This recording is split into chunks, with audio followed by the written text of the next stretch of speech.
You didn't take a hit in your pay because you own a business, you still get paid. Bottom right is you're an investor. Now money works for you. Let me talk to you about this from the perspective of the three-lane highway. So lane one would be that bottom left quadrant, which is you're self-employed, you have a real estate practice. Your practice requires you to show up, you get paid really well, and you have a practice. By the way, one of the things that most people find is when you transition from being an employee to being self-employed is you actually work harder and you work more hours. But at least you're self-employed and you're working for yourself, right? Now, as you go to becoming a business owner, top right now, this is in my world, in your world, if you have a rev share business, this is your rev share business. Your rev share business provides financial freedom for you. Very important right there, guys, write that down. Financial freedom so that you no longer have to work in order to make money. In other words, you're no longer trading time for money. You're not renting space, trading time for money, working as a real estate technician. Now, bottom right box, this is taking money that you're earning in that top right quadrant and investing. You're investing indoors. You own multiple properties. It's also your lane two on the EXP three-lane highway. You're earning stocks in the company. Now, if you're an Icon agent, you're earning $16,000 in stock every year. You Icon. You also have the ability to earn stocks when you close your first deal, when you cap, and when you attract somebody to the company. All of you should be also taking advantage of the opportunity you have to take 5% of every closing and purchase stock with stock options. Okay, the last screen I want to show you, there we go, is the difference between being rich and not being rich. The one thing I want you to look at, which is really interesting on this slide, is this box right here. Look at expenses. So if you're in this class over here, if you're in this group over here, your expenses include taxes, mortgage, car loans, credit cards, school loans. Look over here on the right. All you have is taxes and mortgage. Here's what I want you to get from that last PowerPoint screen. Don't buy something unless you can pay cash for it. If you want to buy a new car, pay cash. Don't have car payments. If you're going to spend money, if you're going to use your credit card, pay it off every month. Don't carry a balance that you're making payments on every month because it's not the path to wealth. It's the path to owing more money and mediocrity. Financial freedom is the name of the game. Keeping an eye on the clock here, Rich. This is new to me. Okay. Don't worry, I got you. So let me wrap this up and telling you my story. So I got my real estate license in 2002 and started selling real estate, started doing really well. And for the next 13 years, I was selling an average of over 100 homes a year as a real estate technician. I owned a practice, required me to show up, and I did really well. And like most real estate agents, my budget depended on my level of success as a real estate agent. In other words, the more money I made, the more money I spent. And if I could go back in time, Hank, and do this all over again, I would live on 50% of the money that I'm making. The other 50% would go into that investment category and give me an opportunity to create financial freedom long-term for my family. I don't have an opportunity to go back and do it again, but you can learn from my mistake and say, okay, that's not a good way to run a business and to build financial wealth. I'm going to create a budget that I'm paying my taxes, and after taxes, I'm living on 50% of the net income that I have every year. 50% goes to my household budget, 50% goes directly to investments. So I'm building wealth and I'm creating financial freedom.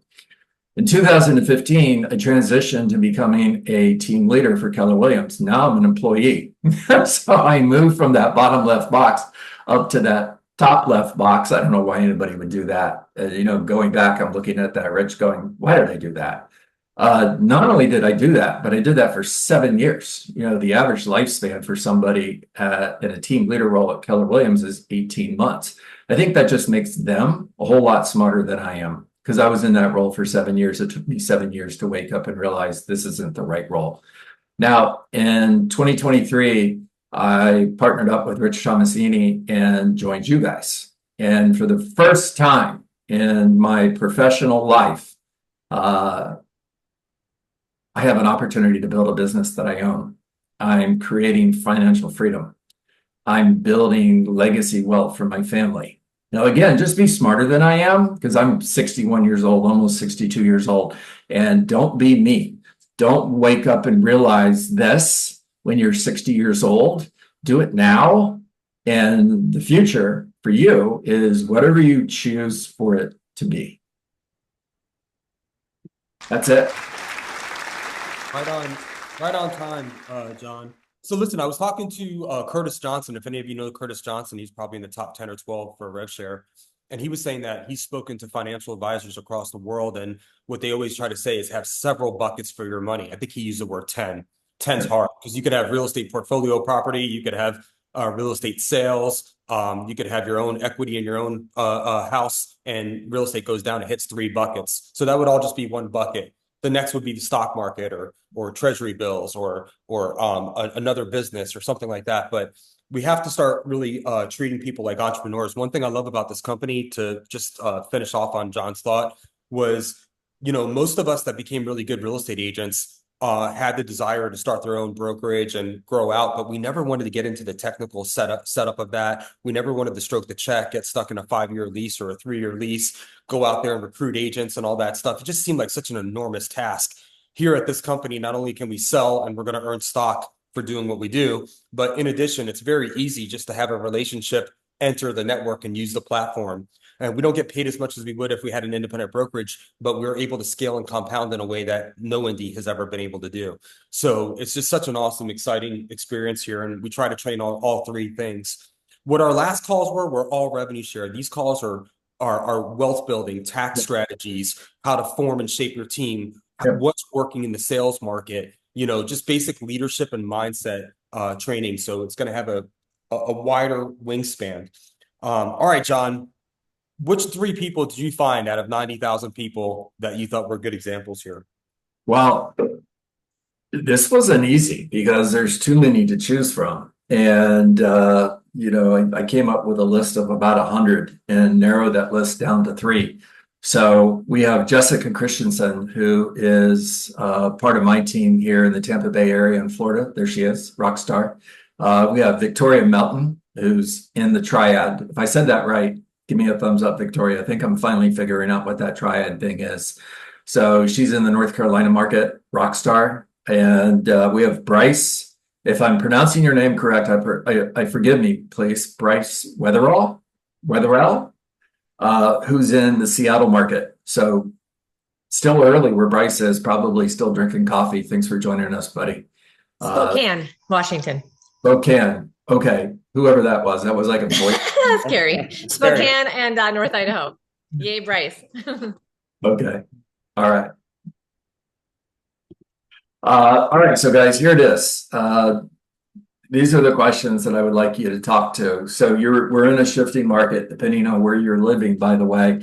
You've seen this for a while, or you're just now starting to see it. I know that several of the agents that I coach are in the North Carolina area, and the shifting market has kind of just shown up in the North Carolina market. And we have agents in Texas who have been in this shift for a year now, and they're looking at 9-12 months of inventory.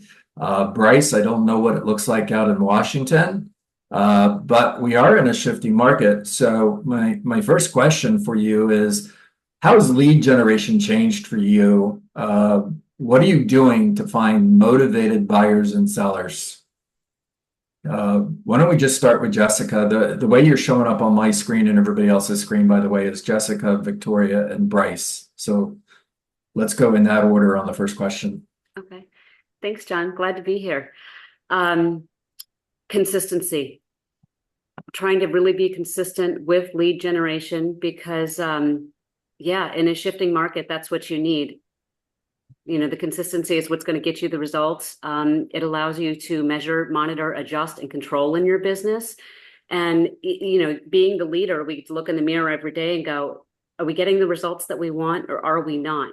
And it gives us an opportunity to change something if we're not. So really tapping into our sphere, our, past clients, and if we're using some type of lead generation model, really making sure that we're utilizing that and using the tools that come with that. Jessica, one of the things that you do really well is I know you've set standards for yourself when it comes to lead generation and you hit those standards every day. What has your business done in the last 12 months? And keep in mind, guys, this is in a down market in Florida. Things are not as good as they were. What's your business looking like? So last week when we had our call and we were looking at metrics and numbers, I think I'm up 55% from last year in a down market. So having accountability, with you has been wonderful, and again, it's not always easy to look in the mirror, but that's when you can take a step back and go, okay, did I miss the mark this week? That's okay. If you did, it happens. Sometimes life gets in the way, but you get back on the bike and you keep going. There you go. It's as simple as that. And remember to have fun. Business can be fun. It's relationships. And I love the job that we do. We have such an incredible opportunity to help people and show up in such a great way for people. So bringing some of the fun into our businesses is good. Thank you that was awesome. Okay, Victoria, coming to you.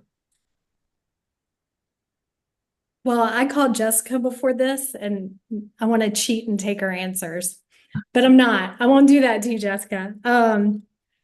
Actually, I learn what the market shift is and then I drown it out. Like I know how to explain it to my clients. Maybe I'm naive. Maybe I don't take things too seriously. It's not that I don't care. I just can't focus on it. We have our 8 a.m. meeting every morning and it talks about our rocks for the day. Lead gen, I stay on top of. I had a slow spell last year from September to December. I really just wanted to quit because I hated everybody.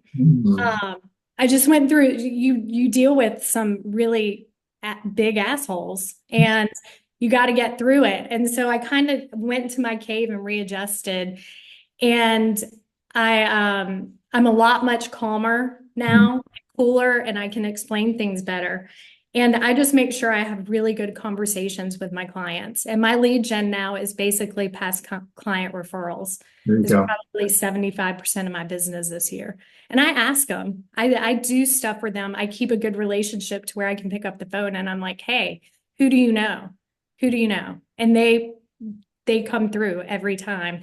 But like Jessica said, whatever lead generation you have, you got to do it every day. You got to be consistent. And if you miss a day, you got to double up. You have to carve out that time for it because I will not have whatever happened to me in September through December. It won't happen again. There you go. Yeah. Hank shared in the chat, Victoria, that you have great urgency. I would agree with that. I think that's one of your strengths is you bring a lot of focus and energy and urgency to your daily job. So many people think that success is the result of how many hours we work. And I tell them all the time, that's not true. Success is the result of how much urgency, energy, and focus we bring to the time. And you've mastered that. Thank you. Bryce, talk to us. How's it going, everyone? So just a little background before I answer this. I'm a little newer into real estate, so just over 2.5 years. And it's actually been a big blessing as far as the question, how are we finding buyers and sellers?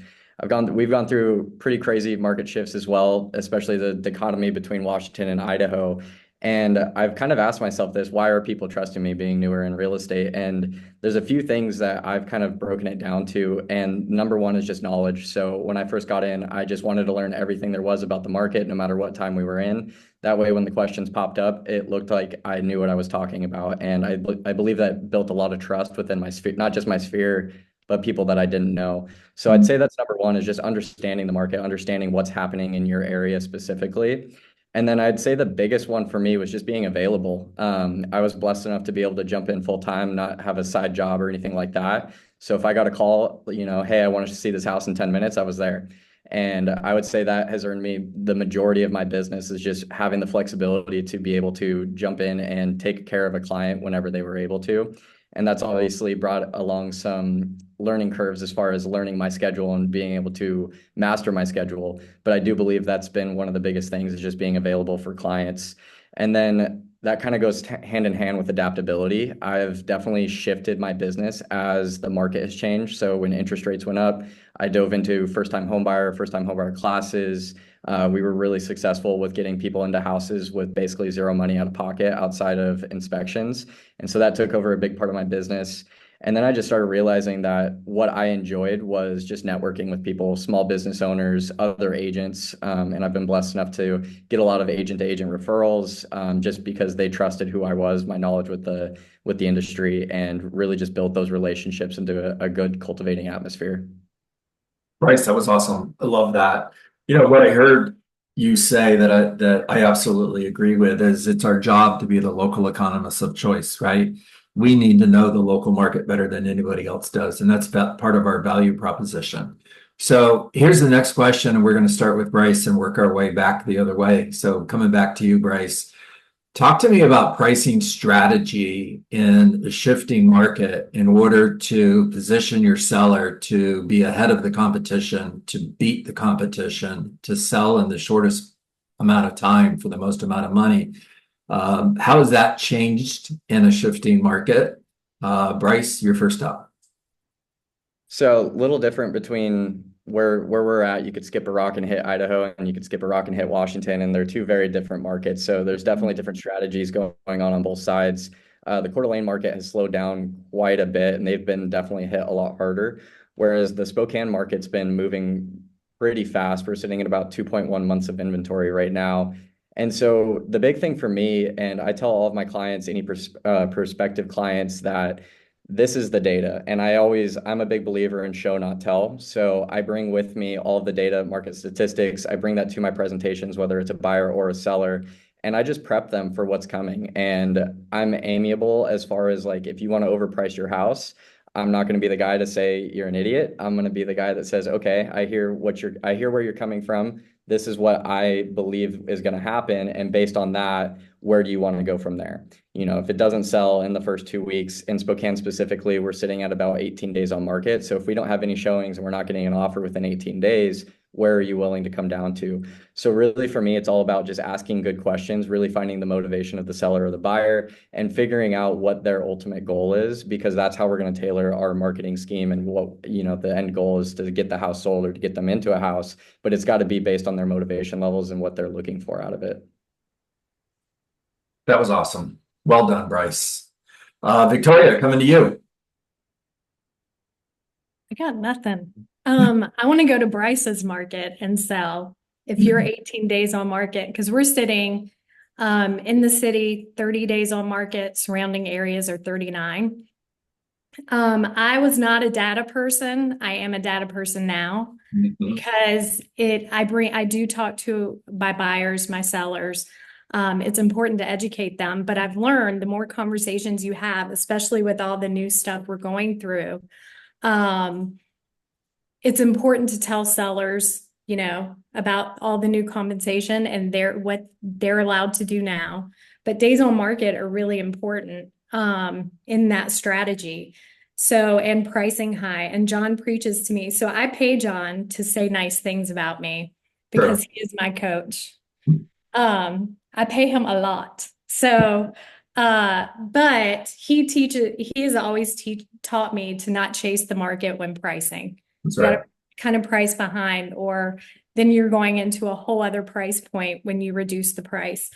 My sellers are very quick with that, but all the new conversations I've had with my data is a big point on my listing presentations now. The last 6 listings I've gotten has been about and I know we've kicked this dead horse about buyer agency compensation. And I pulled data about Open Door stopped paying buyer agents in our area months ago. months ago. So I did their average days on market and compared them to ours. Their average days on market in my market are 62 days. Wow. Ours are 30. Wow. So it's really elementary. I like simple things. I like to simplify it. But and I just do a spreadsheet. We have this, and this. These are our average days when you're not. Right. Let's keep this door open. Every seller has been gracious. And what's really cool is this conversation, they respect me a lot more. They listen to what I'm saying and they trust me a lot more at the end of that conversation. So it's not so scary. Good stuff. Really, really good. Okay, here's what I heard, guys. Write it down, please. You can either chase the market or you can create the market. And that's the conversation you're having with your seller. You want to create the market. In other words, where do we need to be in order to beat the competition? Because this is a competition to get your home sold, and we have to beat the competition. Exactly what you said too, Victoria, by the way. And Rich put in the chat, notice how everybody knows their market. Spot on. I absolutely agree.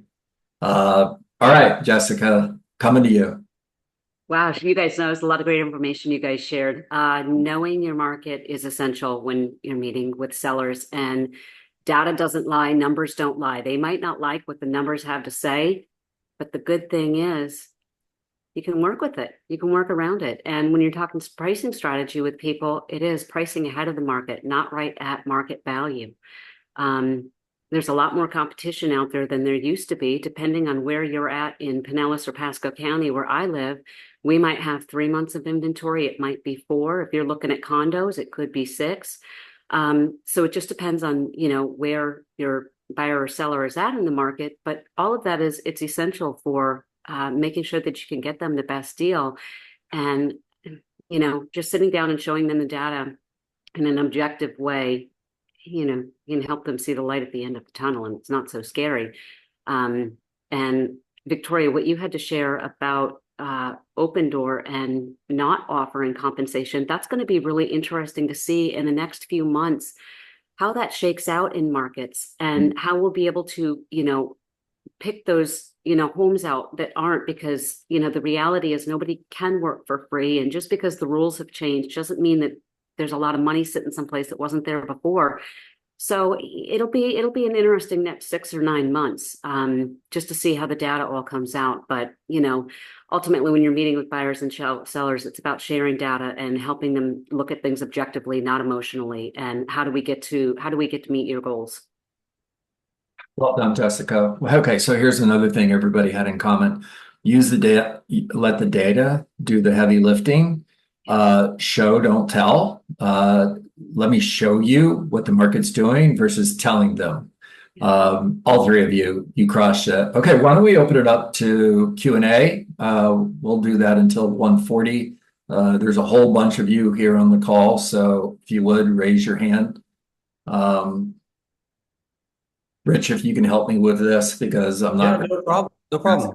That was great. Listen, every time I see agents of this caliber, I'm always very happy that there's an EXP platform behind them. These are the types of people that I want to be associated with. Nice job, guys, all three of you. Really nice. Go ahead. So Tia, you're up first. Hi, good afternoon. My question is for Victoria. Since you are in the Triad area, what is your main sources of sources, period, when it comes to gathering information or data on the things that you share with your buyers and sellers as far as information? So if you log into the MLS and you go to the Realist tax page, or the Realist page, you can pull up any city, county, any of that, and it'll give you all the days on market. You can do it by price point. You can do it by single family homes. You can do it by townhomes. You just kind of got to work with it. All right, Anya. Hi, thank you all for sharing. I wanted to find out there was some mention about systems as far as lead generating things that you have to do each day. what do those look like for you? And just so that we can know how to rip off and duplicate. Yeah. I'm happy to answer that question. So I always start in my MLS. When I've got people that are set up on a search, I want to see who's active, who is opening my emails, and follow up with them. Do you guys need more information on any of the homes? Maybe you've favorited, you've disliked it. What didn't you like about it? Just keeping in touch with them, staying top of mind. If you're using other lead generation platforms, Sync or Zillow or anything of the sort, be responsive. Reach out when those people are reaching out, and getting them what they need. If they're not getting it from you, they will go someplace else. And leads are a numbers game. Some will, some won't. Who cares? Keep moving. But making time for those activities every day is essential. For me, it's important I get it done in the morning because my office time is in the morning, and that's what works well for me. But you can adjust as necessary. Not everybody's going to have the same schedule, and so it's okay. But just being consistent and doing it on a regular basis, that works for me. Just think about it, guys, real quick. There's two ways to get business. You can go hunting or you could set traps. You can use CRMs or websites or splash pages. You can do that whole route and you have to work that really hard, or you can go prospecting.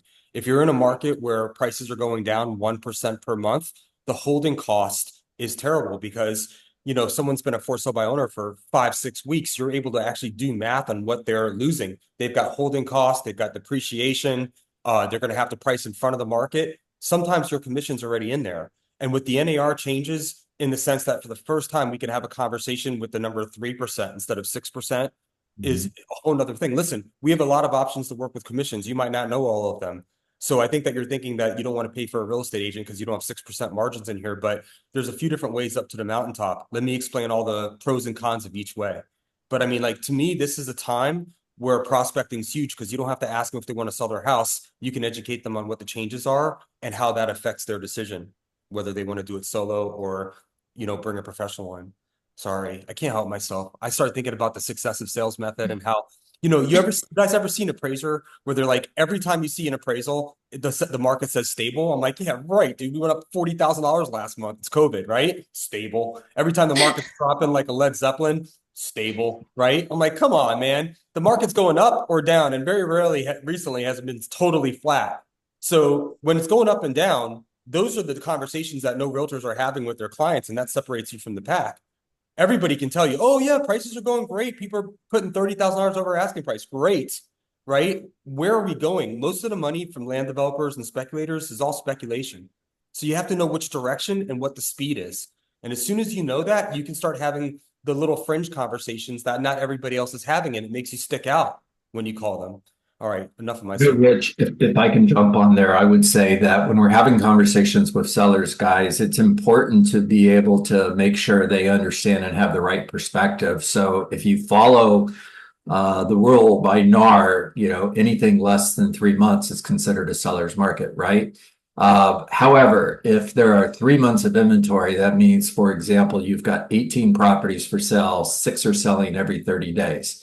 In order to sell your home, you're going to have to be one of the 6 that sell in the next 30 days. In order to do that, you have to beat the competition. In order to beat the competition, it's a beauty pageant and it's a price war. You have to be top 25% in presentation. You have to be bottom 25% in price, or your home isn't going to sell. All right, so listen, we'll go to Emily, and then Cari will close us out, and then go with her own little 5-minute segment here as well. Go ahead, Emily. I'm kind of just curious, in my market, and my niche is 55 and older adults. So I have multiple buyers coming from out of state for consecutive days. We might see 10 different communities. How is everybody approaching that? Are you doing an exclusive buyer agency and listing the various counties? Are you doing a single property, a buyer's broker agreement? It's a paperwork nightmare. I had somebody here last week. I did 5 single property, it was 10 pages of paper just for that. And they could be 3 years out. I just am curious logistically what everybody feels like is the best way to approach this with buyers that necessarily don't move real quickly. Bryce, you should take this one. Yeah, I'll be happy to take this one. So Washington kind of jumped ahead of the NAR lawsuit as far as buyer agency goes. So we've been required by Washington state law to have a buyer agency agreement, but prior to performing any broker duties for any client. And they did deem opening a door that as part of those duties. So our forms in particular, we cannot use the EXP single house showing form. We have to use a statewide brokerage form. We are actually allowed to use the EXP brokerage form. So what I've leaned on heavily personally is the non-exclusive versus exclusive agreements. And I basically just talk anybody I know, whether it's someone I've known for 15 years, or if it's someone I just met, or is a referral, sign call, whatsoever. I basically just have the conversation with them as far as what the difference is between those. And I just use it as a time to present my value to them. And I always kind of make a joke around it. I like, especially with all the scare and fears that are going on with the settlement, I just try to make it as lighthearted as possible. So usually my script or joke or whatever is, they ask what the difference between exclusive and non-exclusive agency is. And I say, hey, if you decide to sign an exclusive agency with me, we're going to be married. I'm going to wake up every single day. I'm going to think about you. I'm going to be checking the MLS. I'm going to be actively looking through CCNRs. I'm going to be going that extra 10 miles for you, not just one, but 10. If you sign a non-exclusive, basically the way my business is ran is that I have to wake up and think about my exclusive partners, and then I think about my non-exclusive. So I basically just try to kind of make it lighthearted and explain the proposition value as far as why would you want to sign a exclusive agreement with me. And I was sprinting here this morning from a showing from a guy from Boise, Idaho, and I literally just I put it in front of him, and he asked, hey, how enforced is this? And I was like, they can be as enforced as you want. We can do a non-exclusive. I have no issue doing that. This is the difference. What works best for you? I put the paper in front of him, and he checked the exclusive box and said, I don't have time to interview other realtors. Perfect. Let's go. So that's how I personally approach it. I've had really good success. I can honestly say it's been about 100% success rate of having people sign the buyer rep agreement. Of all my buyer reps this year, I've done 14 buyer sides. I've only had one that was a non-exclusive, and full honesty, they will end up working with me. 14 buyer sides. This is 2.5 years in, right? And this is in Washington, where you had to sign this since January 1. Yeah, right. You were headwinds early on. All right, so listen, real quick, I want to turn it over. Thank you guys. That's all the Q&A that we can handle on a short format. Listen, I have Kelly White at Atlas Orange. She's an attorney in North Carolina. They do mobile closings. I like having an attorney on the call so they can answer questions for you guys during these hectic times. She doesn't pay to be on here. I'm not very shallow. I don't need $100 MSA to have a good attorney on here. And she's mobile, so she covers the whole state.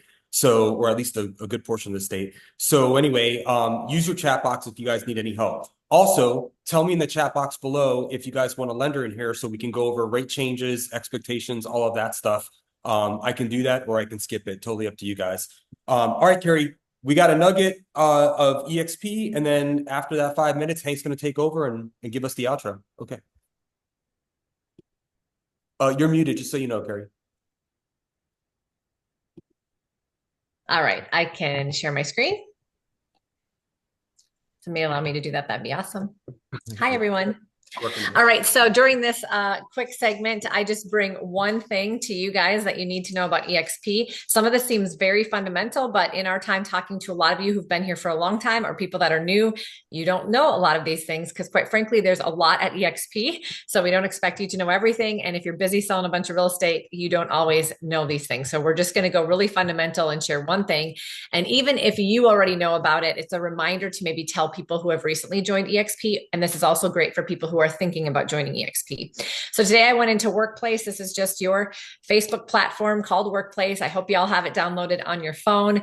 It's Workplace by Meta. It's a purple and white logo, like at the top left-hand corner of my screen right here. And you also want to have work chat because, by the way, if you're not in the Hive work chat, you should be in that work chat. Rich reminds us of these calls, make sure that if anything changes with them, we're all kept up to speed on it. So it's a great collaborative group. So if you've come on this because you've seen us posting about it, but you're not in that work chat, make sure you go and join it or let me know and I can help you get there.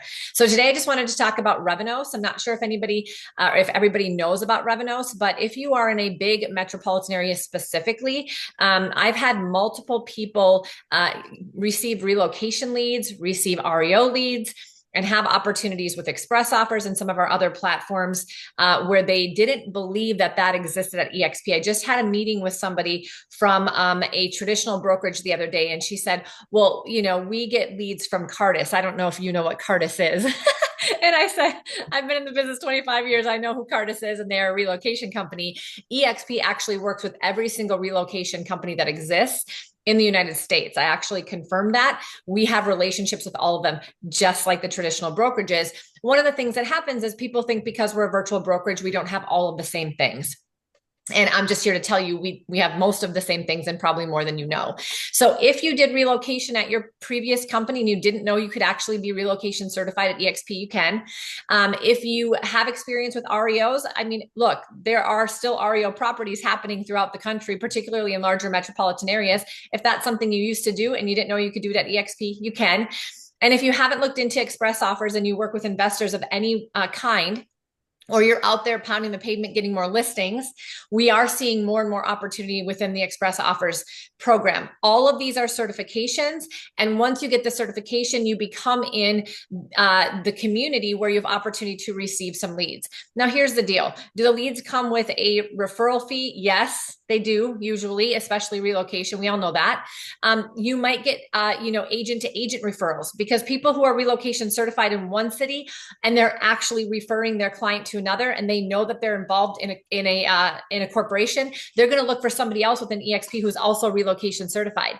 I also actually have somebody who's received 3 referrals that had no attachment to relocation fees. It was just simply that people within, agents within this relocation community wanted to refer to each other because they knew that these agents knew how to handle people relocating and moving to a new city. So I just want you to know that if you have different areas that you used to get business from, or that you have in the past, it does exist at EXP. Go check out Revenos. All you have to do is type Revenos in this little search box at the top of your workplace, and it will bring you to this page. Go ahead, or this group, go ahead and join it. Anybody can join it. And then all you have to do is click here in the pinned post to learn about the upcoming certifications if it's of interest to you. The last thing I want to tell you is this is your Google search for EXP. Go into workplace and you could literally search any word right here. Healthcare. Guess what? The healthcare group pops up. If you want to revamp your listing presentation, you can literally search listing presentation. There's a group for that. And so you guys, if you aren't using Workplace as a search engine for EXP, that's exactly what you should be doing. Amen. Great job. Listen, we're tight. I mean, honestly, everybody's staying right on point today with the time. All right. Hey, 4 minutes. Very awesome. Bring in the orange. Somebody bring in some orange on this call. Where's he at? It's fantastic. You know, I was just thinking, man, this call, normally I drift away, and it's been fantastic. And John, I'm not going to put words in your mouth, but maybe you can relate to this. Who's made way too much money to be this broke? Meaning you tried to out earn stupid. You've been very good about making money, not as good about keeping it. So one of my mentors once did the quote, awareness is transformational in and of itself. One thing that I wish is when you're taking advice from someone, you got to see their stats. Now think about this. How much more powerful is it when you can know where someone's at? So for example, I recently learned that one of the people that I looked up to was several $1 million back in IRS debt. And one might say, well, what does that have to do with how they were helping you? Well, perception's reality, right? And it's easy to talk about scars. It's not easy to talk about open wounds and scabs. Mhm. Let me say that again. It's easy to talk about scars. I've been bankrupt. Easy to talk about. That was 20 something years ago. Had a kid go through open heart surgery. Easy to talk about. It's a bunch of years ago. I had an adult temper tantrum about not getting my Jeep this week. I was supposed to be in Vegas. And, I got a little bit, people came at me, but how many of you guys have ups and downs besides me? So one thing that I'm going to encourage you to do is, how skilled are you about talking about scars and open wounds without being a victim? Now, there's a big difference there, right? Victim versus victor. And gosh, if I'm not careful, I'm not going to stay on time. So here's what I wanted to get across. We got the football season coming up. Who's your football team? Put it in the chat here. With the football season coming up, do the coaches know where they're at in the game? Are they going to play the game differently in the preseason than what they do when their playoff spots or playoff hopes are on the line? When their playoff hopes are on the line, they're most likely going to keep their key player in that might be a little bit injured, and they're going to know what calls to play based on where they're at. The majority of people that I coach or have a discovery call with can't pull up their net worth. My current net worth is 2.7 or 2,700,343. Makes me nervous saying it. $2,734,286 as of today. Now, why do I share that? Because I know in order for me to win financially, I've got to have $600,000 in retirement not to be a burden on my kids. Let me say that again. $600,000 in order to not be a burden on my kids. That was level one. How many of you don't want to be a burden on your kids? Me. I also know that at 47 years old, I have 2 cycles of my money doubling. My goal is $10 million in order to retire. If I'm at 2.7 now, with 20 years left on getting after this, who thinks that I'll be able to hit 10 million by just staying consistent? What Jessica said earlier. One thing I'd argue, and I think Jessica would actually agree with me, is consistency matters whether you're in this market or any other market, because those who are having success are consistent and they're also committed. So here's what I'm going to encourage all of you to do today. Figure out where you're at. Figure out where you're in the game. I feel like I'm at halftime.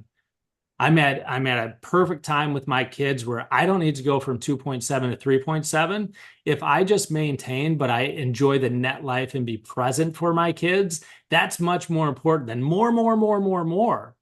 Now, if I was at negative 2.7, who thinks I might have to have a different level of urgency with where I'm at? So with knowing this, first thing I want you to ask yourself is, do you have an income problem? John and I are 2 people that have always made a lot of money. Fair, John? Yeah. So we never had an income problem. Yet what we've run into, and again, John, I'm putting, I don't mean to put things in your mouth. I just think that we're both relatable in the standpoint of we've had cash flow problems. 100%. Yep. And when you have cash flow problems and you're worried about that next deal, your energy is different. When you have cash flow problems, you're making short-term decisions. And when you have cash flow problems, you can't think longer. So here's the number one question I ask myself each and every day. If I continue doing what I'm doing, what is it that I don't achieve? And I want that answer to be nothing, which means I need to know what it is I want to achieve. Write that down. What do I want? And be okay with things that you want. If you know what you want to achieve, then you can do the math on whether or not if you continue doing what you're doing, you'll be able to achieve it. I called Rich yesterday. Had an idea. Rich talked me off the ledge. And then I asked myself this question. Dummy, if you just continue doing what you're doing, you achieve everything you want to achieve. So don't screw it up. Who besides me has ever self-sabotaged because you got boring or things weren't, as interesting, or, you were just doing and doing and doing and doing? That's where you're going to have more success, is if you can get so consistent that you get bored doing it and still do it and not screw it up and self-sabotage. So know your patterns.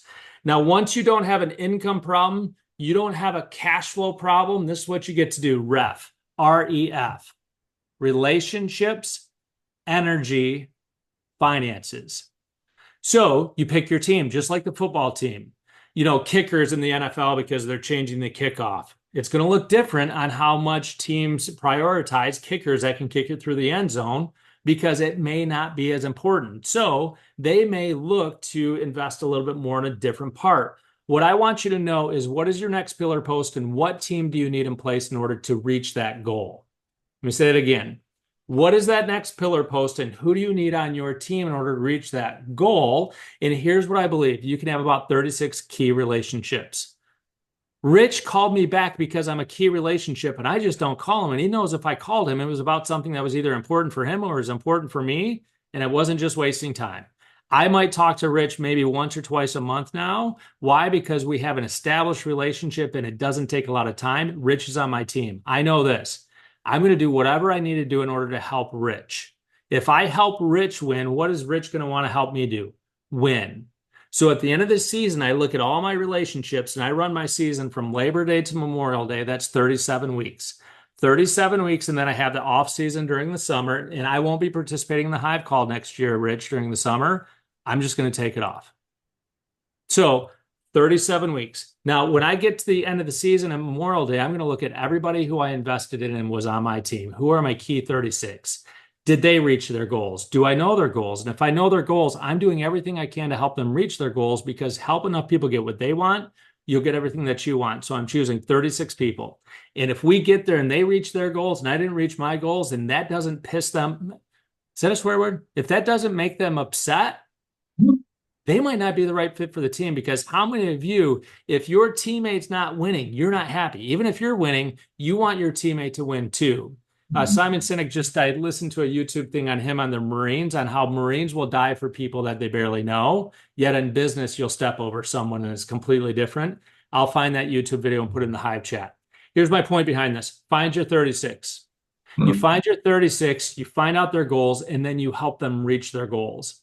In the law of reciprocity, if you get givers around you, after 3 years, you'll have the right team and you'll reach every goal that you want. Now, once you have the relationships, if your relationships need something, you help them. Anytime I have an exchange with a relationship and my energy is less, I take note. 2 times in a row, we have a conversation. 2 times in a row, we have a conversation, because if you're running at the speed that some of us run at, if anybody's an energy drainer, it's not sustainable. My number one income determiner about 4 or 5 years ago, I cut out of my life because they needed 30 messages a day. They needed to tell me when they were doing anything. And if you do the math around 36 people, 30 messages, it doesn't math.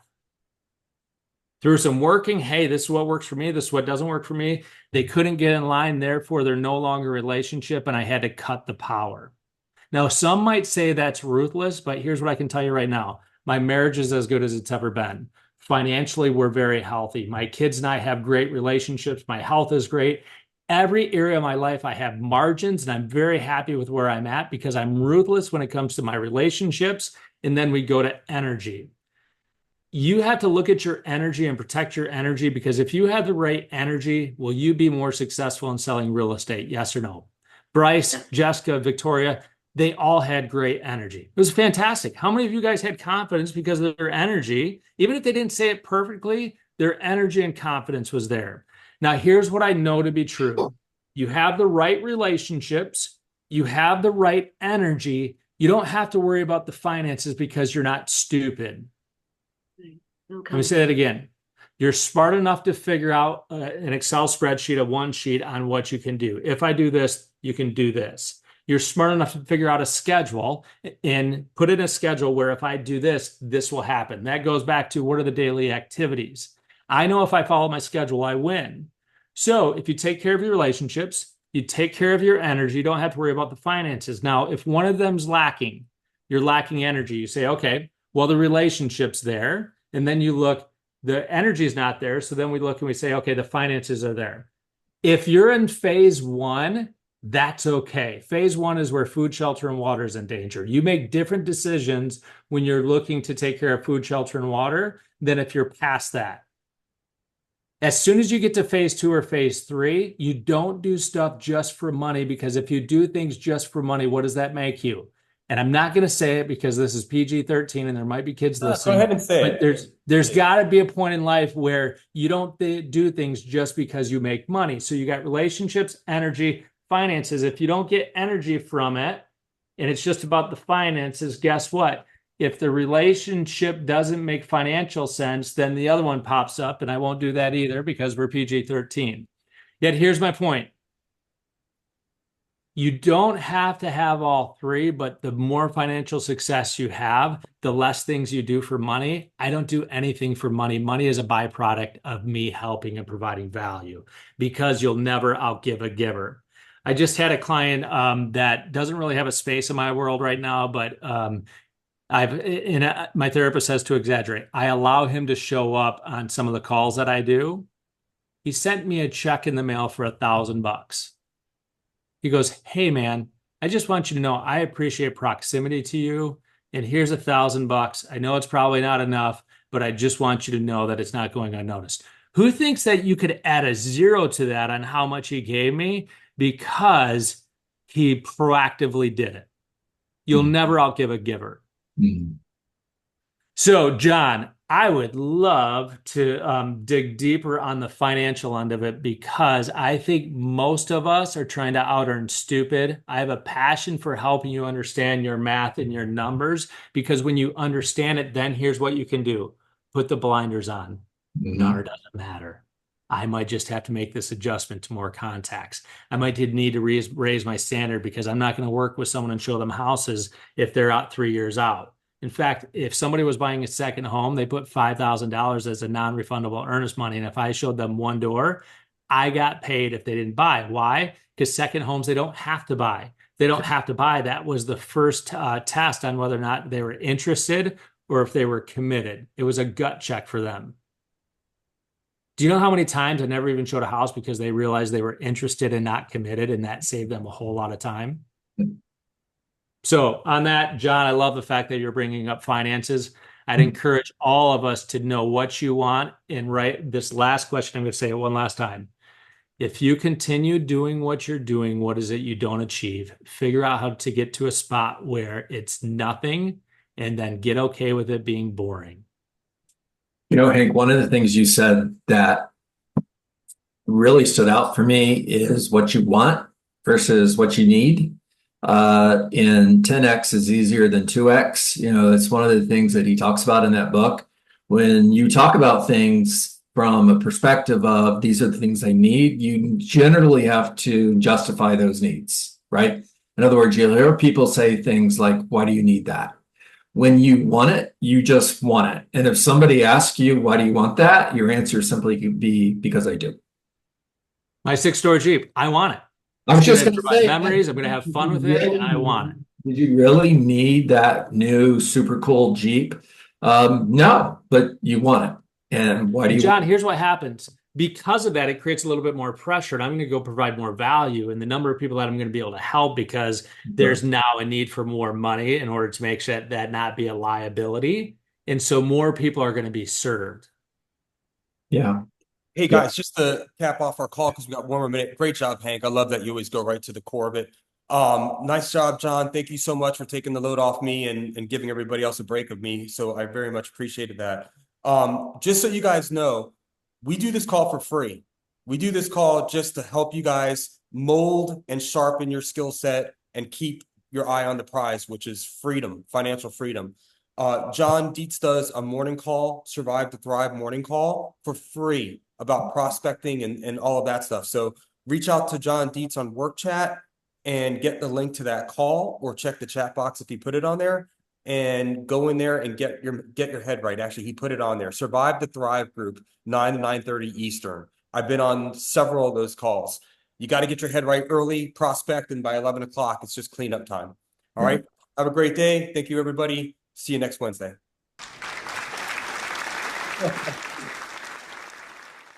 The applause is too much. I know. You see the GIF on that too? So, Oh, look at this. You missed that. There you go. oh, yeah, I see it. I see it. All right, we're getting there. We need a clock and some Xanax, and we should be fine. All right, guys. See you soon. Peace out.